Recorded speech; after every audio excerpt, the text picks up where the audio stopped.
तो सुबह हो चुका है और सुबह की शुरुआत मेरी हमेशा मैं बताती हूँ कि इस बालकनी से खुले खुले जगह से मुझे अपने दिन का शुरुआत करना जैसा मेरा नेचर है वैसे ही मैं अपना हर दिन का शुरुआत करती हूँ।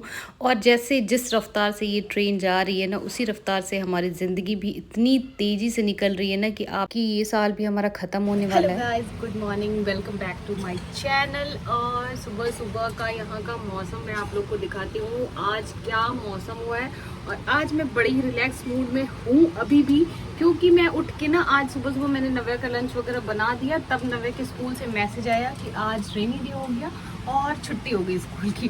तो नव्या उसके बाद नव्या फिर सो गई। और आपको मौसम दिखाती हूँ, सबसे पहले ये देख लो, क्योंकि इस मौसम का ना हम लोगों को इतने दिनों से इंतज़ार था गाइस। और आज रात से इतनी बारिश यहाँ पे लगी, इतनी बारिश लगी है। और मैं तो हूँ ही मोरनी, जैसे मुझे बारिश दिखता है या मौसम ऐसा दिखता है मैं फटाक से बाहर आ जाती हूँ। तो मैं अभी आप लोग को दिखाती हूँ कि यहाँ का हाँ, ये देखो क्या मौसम है, क्या मस्त मौसम है आज। मतलब मत पूछो, ये बारिश जो झमाझम लगी है ना,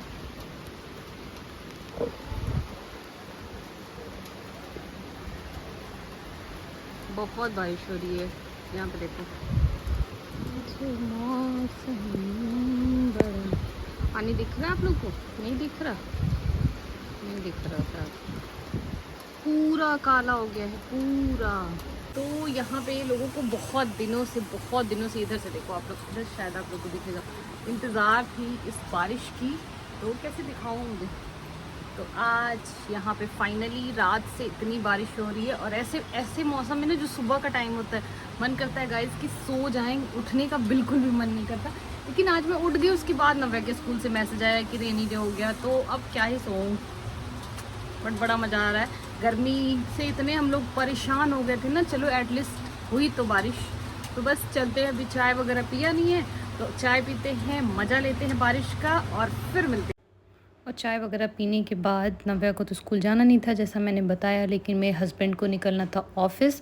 तो आज मैं ब्रेकफास्ट में बना रही थी इडली, और इडली ऐसा है जो सबको पसंद है। तो मैंने सोचा कि चलो आज कुछ ऐसा बनाते हैं कि नव्या को भी घर पे रहना था तो ब्रेकफास्ट उसे भी करना था। तो मैंने सोचा इडली बनाते हैं और उसका भी फेवरेट है। तो बस आज मैं यहाँ पर बना रही थी सूजी वाली, जो रवे वाली इडली होती है ना, वो इंस्टेंट बनती है वो गाइस। तो बस मैंने यहाँ पर लिया है सूजी और उसमें डाला है दही, थोड़ा सा इसमें ऐड करूँगी नमक, पानी, और सबको अच्छे से मिला लेंगे। और इसे मिला के थोड़ी देर के लिए ढक के रख देंगे ताकि सूजी। तो गाइज़ यहाँ पे 15 से 20 मिनट जब हमारा सूजी का बैटर मैंने रख दिया था उसको थोड़ा सा कि रेस्ट करने के लिए, उसके बाद मैं उसमें ऐड करी एक इनो का पैकेट और उसे अच्छे से मैं मिला दूँगी। जब भी आप इनो डालो ना तो 2-3 चम्मच पानी ऊपर से डाल के और सेम डायरेक्शन में उसे मिलाना होता है। और वो मिक्स करने के बाद, और इनो आप तब डालो जब आपको इडली या डोसा या कुछ भी, जब आप जैसे ढोकला बनाते हैं वो, तो जब हमें बनाना होता है तब इनो डालना होता है, पहले से आप उसे नहीं डालो। तो बस यहाँ पे मैंने सब कुछ मिलाने के बाद इडली स्टैंड में मैंने थोड़ा थोड़ा ऑयल लगा के उसको ग्रीस किया है। और आप देख रहे हो कि मैंने अपना बैटर सारे इडली स्टैंड में डाल दिया है। तो यहाँ पे ना थोड़ा सा मेरा बैटर कम हो गया था गाइज़। ये 4 का स्टैंड है बट मेरे पास ना 3 ही मेरा फिल हुआ। बट हमारे लिए तो इनफ था, 3 में आप समझ जाओ कि 12 इडलियाँ बनेंगी, तो हमारा उतने में इनफ हो जाएगा क्योंकि हम 3 ही लोग थे। तो बस अब यहाँ पे मैंने डाल दिया है पानी, मैंने पहले से ही रख दिया था बॉयल होने को जो इडली स्टैंड में है। और जब आप इडली स्टैंड में जब पानी रखते हो ना उबलने के लिए, तो उसमें आधी कटी हुई नींबू डाल दो, जिससे ना, ये मैं आपको अपना सीक्रेट रेसिपी मतलब इंग्रेडिएंट बता रही हूँ कि इससे आपकी इडली बहुत ही सॉफ्ट होती है, बहुत सॉफ्ट और बहुत फ्लपी होगी एकदम से। तो बस मेरा पानी में आने लगा है उबाल, तो उस स्टेज पे हम अपने इडली का जो स्टैंड है उसमें डालेंगे। और जब हम इडली को स्टार्टिंग में जब रखते हैं स्टैंड के अंदर, तो उस समय हमें अपने गैस का फ्लेम थोड़ा हाई रखना होता है। मतलब आप 15 मिनट तक हाई फ्लेम पे पकाओ, उसके बाद आप गैस को धीमा कर दो, मीडियम फ्लेम पे पकाओ। तो देख रहे हो यहाँ पे आप मेरा पानी उबल रहा है। और गाइस मैं सबसे कहती हूँ कि इस समय ना बहुत केयरफुली आप डालो इसको, क्योंकि आप इस समय हाथ जलने का डर रहता है। और थोड़ा सा भाप की वजह से ना वो सेट नहीं हो रहा था, तो मैं उसे दोबारा सेट करने की कोशिश कर रही थी। क्योंकि बार-बार उसमें से बहुत ज़ोर से भाप निकल रहा था, तो यहाँ पे मेरे को ग्लव्स यूज़ कर लेना चाहिए या टॉवल यूज़ कर लेना चाहिए। बट सुबह-सुबह का टाइम ना आपका दिमाग भी ऐसा लगता है कि काम करना बंद कर देता है। इतना हड़बड़-हड़बड़ हो जाता है ना कि उस समय आपको लगता है बस जल्दी-जल्दी कर लो, और कितना भी सुबह उठो पता नहीं टाइम कहाँ चला जाता है यार, बिल्कुल भी समझ में नहीं आता है मॉर्निंग में कि कैसे, कहाँ, कैसे क्या करूँ, किसको किधर से मैनेज करूँ। और ये स्टैंड ना मैं अभी नया लेके आई थी, तो ये कुकर की तरह था, इसमें सीटियाँ बज रही थी, तो थोड़ा-सा मेरे को इसको समझने में, मतलब ढक्कन भी नहीं सेट हो रहा था सही से, थोड़ा-सा उसे भी समझने में टाइम लग रहा था। और यहाँ पे इडली आप देख ही रहे हो कि मेरी बन गई है, तो मैं बनाऊँगी, जब तक इडली हमारी ठंडी होगी तब तक मैं चटनी बना लूँगी। तो चटनी आज मैं बना रही थी मूँगफली और जो चना दाल, थोड़ा-सा उड़द दाल होता है उसका, और थोड़ा-सा मैं इसमें नारियल ऐड करती हूँ। तो यहाँ पे देखो मैंने सोक करके चना दाल, उड़द दाल कुछ भी नहीं रखा था, थोड़ा-सा वॉश किया है और बस जीरा डाला है, वो दाल डाला है, 2-3 साबुत लाल मिर्च डालो, जैसा आपको तीखा पसंद हो, क्योंकि लाल मिर्च थोड़ा ज़्यादा तीखा हो जाता है। तो आप वो डालो और सबको डाल के मैं थोड़ा-सा भून लूँगी, और थोड़ी देर के लिए फिर उस चटनी का जो भी है दाल वगैरह उसे ठंडा होने के लिए रख देंगे, क्योंकि गरम-गरम आप जब पीसते हो ना तो मिक्सी का ढक्कन खुल जाता है कभी-कभी, तो वो भी बहुत रिस्की होता है। और यहाँ पे देखो मेरी इडली कितनी ईज़िली निकल जा रही है गाइस, और बहुत सॉफ्ट बनती है, बहुत ही सॉफ्ट। तो आप लोग भी बनाना, इसे ट्राई करना। और इंस्टेंट इडली है ये, रवा इडली, तो बहुत, आपको ऐसा कुछ नहीं कि पहले से अगर आप नहीं प्रिपरेशन करके रखे हो तो आप नहीं बना सकते हो। जैसे पहले होता था ना कि उड़द दाल, चावल ये सब भिगोए नहीं हो तो फिर उस दिन इडली बनना मुश्किल था, बट अब तो ये जो है ये फटाफट आप बना सकते हो।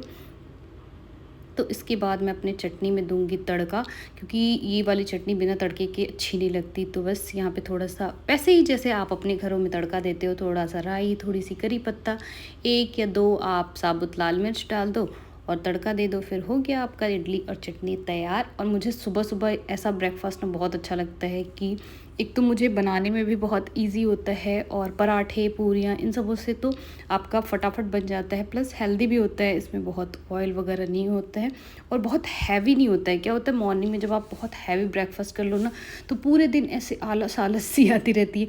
मुझे तो ऐसा होता है, आप लोग पता ना, सच में आप लोग को भी ऐसा होता है कि बहुत सारा अगर मॉर्निंग में कुछ भारी भारी सा खा लिया, रोटी, पराठे, तो ये मैं पराठा, पूरियाँ, ये सब ना मैं दोपहर में या कभी रात में बना लिया तो बना लिया, लेकिन मैं मॉर्निंग में मुझे नहीं पसंद है।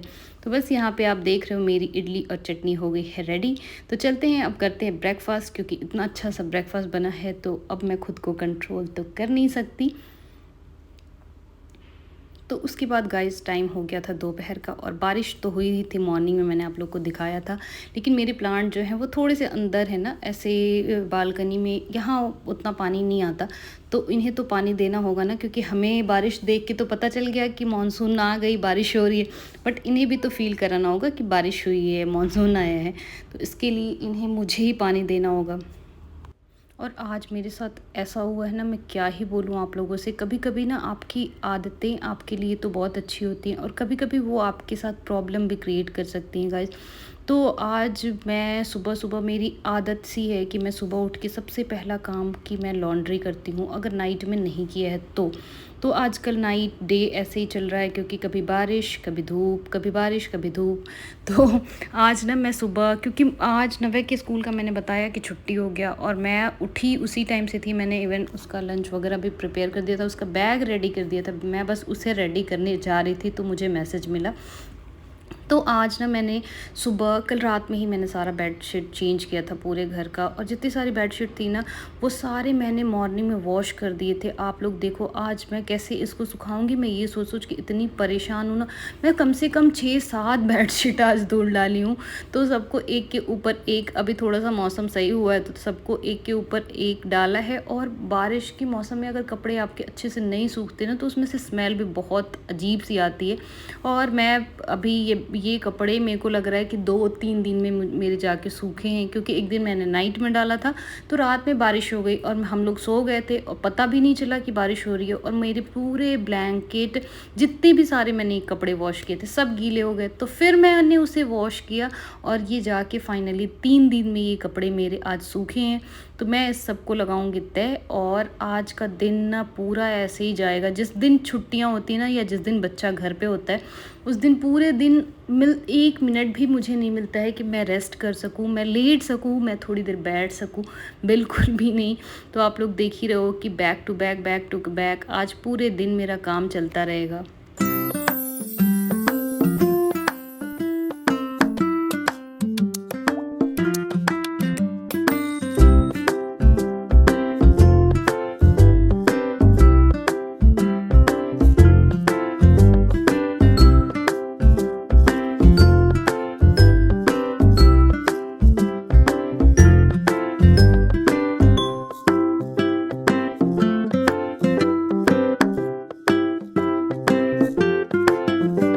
तो आज मैंने जैसा आप लोगों से बोला था ना कि मैं मॉर्निंग में उठ के सारे बेडशीट वॉश कर दी थी, तो मुझे आज इतना भी टाइम नहीं लगा था कि उसी समय मैं बेडशीट लगा सकूं। तो अभी जो टाइम था, इस समय अभी नव्या सो गई थी, तो मेरे पास अच्छा खासा टाइम था ताकि मैं ये सारा काम कर लूँ। तो अभी इस समय ये जितने भी बेडशीट मैंने अपने बेडरूम का तो उसी समय लगा दिया था, लेकिन बाकी का बचा हुआ था, तो मैं सोची कि अभी के अभी ये सारा काम निपटा लूँ, क्योंकि जब बच्चा सो जाता है ना तो दिमाग भी आपका खुल जाता है और फिर दिखने लगता है कि ये काम है, वो काम है, बहुत सारा काम दिखाई देने लगता है। और आज ने मैं सुबह से कई बार घर ठीक कर चुकी थी, तो अभी थोड़ी देर पहले दोपहर क्या लगभग शाम होने वाला है, तो मैं नव्या को यहाँ पे जो पिछला काम पेंडिंग था या कुछ एक्स्ट्रा भी पेंटिंग वगैरह उसे करना होता है, तो वो मैंने कराया था। और उसके बाद मैं फिर से घर समेट रही थी। तो क्या होता है, जिस दिन सब घर पे रहते हैं उस दिन घर आपका बार बार फैलता है। और मैं हमेशा कहती हूँ कि हम लोग घर है तो वो बिखरेगा ही, समेटना हमारा काम है। तो बस ये सारी चीज़ें चलती रहती हैं। और मैं ऐसे भी मैं 1-2 बार तो ये सारी चीज़ें सेट करती रहती हूँ, क्योंकि घर में बच्चा होता है ना, तो थोड़ा बहुत तो इधर उधर होता ही रहता है। जैसे हम लोग अब अपने घर से चले आए हैं, तो मेरी मम्मी एक बार जो चीज़ें सही कर देती हैं, ये एक बार वो लोग चीज़ें जहाँ रख देते हैं ना, फिर वो एज़ इट इज़ वहाँ पे पड़ा रहता है। बट जब आपके पास छोटा बच्चा होता है तो ये सारी चीज़ें आपका पूरे टाइम होता रहता है। नव्या यहाँ पे पेंट वगैरह करी थी, या फिर कुछ खाती पीती भी है तो गिरता है, तो ये टेबल तो दिन में मुझे कई बार क्लीन करना पड़ता है। और गाइज़ इसी वजह से ना मैं सेंटर टेबल पे ऐसा कुछ भी नहीं रखती। मैं शुरू में ना थोड़ा सा घर को डेकोरेट करके रखती थी, बट जब नव्या थोड़ी सी बड़ी होनी शुरू हुई, उसने बहुत सारी चीज़ें तोड़ा है, तो मैं इसलिए अब सोचती हूँ थोड़ी सी और बड़ी हो जाए तब मैं रखूँगी। और आज तो पूरा दिन मेरे को लग रहा है कि मैं कपड़े ही फोल्ड करते सेट करते रह जाऊँगी। तो आज इतने कपड़े इकट्ठे हो गए हैं कि आप लोग देखो, मेरे को लग रहा है मैं 1-2 घंटे से यही काम कर रही हूँ। एक तो सबसे टफ़ काम मुझे ये लगता है ना कि सबके कपड़े निकालो, फिर सबके कपड़े सबके वार्डरोब में सेट करो, सबका अलग अलग होता है, तो वो काम थोड़ा सा टफ़ होता है। आप देखो, मैं बोली ना कि मैं कब से यही कर रही हूँ। और आज मैंने दिखाया कि आज यहाँ पे सुबह से ही बारिश हो रही थी, बंद हो रही थी, हो रही थी, बंद हो रही थी। तो बारिश, थोड़ी बहुत भी बारिश हो जाए तो हमें तो पकौड़ियाँ खाने का बहाना मिल जाता है गाइस। तो बस आज मैं दोपहर में ही मैं भिगो दी थी चने का दाल, क्योंकि लंच में कुछ ज़्यादा बना नहीं था, दाल राइस ही था, तो बस नॉर्मल सा खाना था। तो मैं सोची कि चलो आज शाम को कुछ अच्छा बनाते हैं। तो अभी टाइम हो रहा था मेरे हस्बैंड के ऑफिस से आने का, और देखो नव्या अभी थोड़ी देर पहले वो सो के उठी थी, तो अभी वो मेरे साथ किचन में थी। तो मैं बता रही हूँ मैं कैसे बनाती हूँ चने दाल की पकौड़ी। इसको मैं भिगो देती हूँ 1-2 घंटे, और उसके बाद फिर मैं पीस लेती हूँ। तो देखो आप लोग कि मैंने इसे पीस लिया है, और उसके बाद मैं इसमें मिला दूँगी हरी मिर्च थोड़ी सी कट करके, प्याज थोड़ा सा कट करके वो भी, और उसके बाद थोड़ी सी अजवाइन, जीरा और थोड़े से मसाले जैसे हल्दी पाउडर हो गया, थोड़ा सा लाल मिर्च पाउडर हो गया, और थोड़ा सा गरम मसाला हो गया, नमक हो गया। बस हमारी पकौड़ी का बैटर हो गया है रेडी। अब बनाएंगे गर्मा गर्म पकौड़ी, क्योंकि बारिश है। और सबसे मज़ा तो तब आता है कोई जब आपको बना के खिलाने वाला हो, तो उसकी बात ही अलग होती है। बट चलो कोई नहीं है, तो खुद से ही बनाओ और खाओ, और इस मौसम का एंजॉय करो। जो बारिश और का टाइम होता है और जो ठंड वाला टाइम होता है, वो मुझे लगता है कि खाने पीने का सबसे बेस्ट टाइम होता है। उसमें आपको जो मन हो वो खाओ। गर्मी में तो ना बनाने का मन होता और ना ही खाने का मन होता है। तो देखो यहाँ पे हमारा बैटर हो गया है, मतलब पकौड़ी का जो भी था वो हो गया था ऑलमोस्ट रेडी।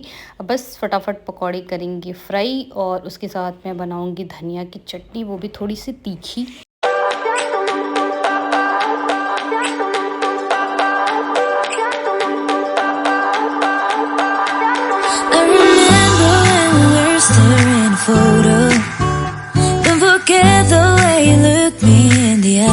जब भी आप पकौड़ियाँ तलते हो ना, तो मैं आपको एक चीज़ बताती हूँ कि ये चीज़ सबको ना ध्यान में रखना चाहिए कि तेल आपका खूब गर्म हो जाए, मतलब बहुत गर्म जब आपका तेल हो जाए तो उसे कम कर दो, फिर उसके बाद बनाना शुरू करो। लेकिन शुरुआत में आपका ऑयल बहुत गर्म होना चाहिए, तभी आपकी पकौड़ी एकदम क्रिस्पी बनती है।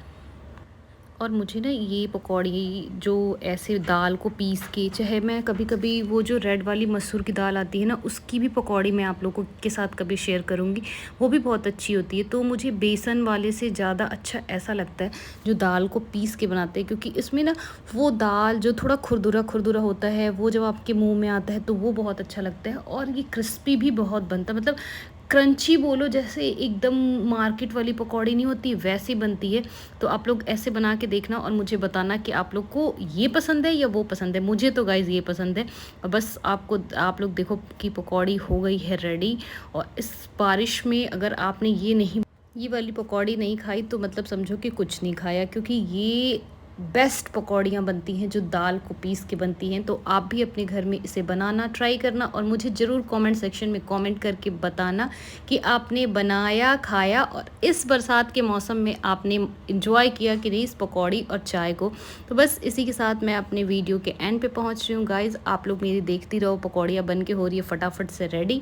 और आप मेरे चैनल पे अगर नए हो और कुछ भी मेरे चैनल पे आपको अच्छा लगा हो तो एक लाइक ज़रूर करना, सब्सक्राइब ज़रूर करना, और मुझे कमेंट करके बताना कि मेरा वीडियो आप लोगों को कैसा लगता है, मुझे अपने वीडियो में क्या इम्प्रूव करना चाहिए। क्योंकि देखो, मैं हमेशा कहती हूँ कि कोई भी इंसान परफेक्ट नहीं होता, मैं भी नहीं हूँ, तो कुछ ना कुछ मेरे तो गाइज़ मैं ये कहती कि हर इंसान में कुछ ना कुछ खामियां होती हैं। तो आप लोग मुझे बताना कि मुझे और क्या इम्प्रूव करना चाहिए, कौन सी टॉपिक लेके आनी चाहिए। तब तक के लिए बाय, मिलते हैं नेक्स्ट वीडियो में।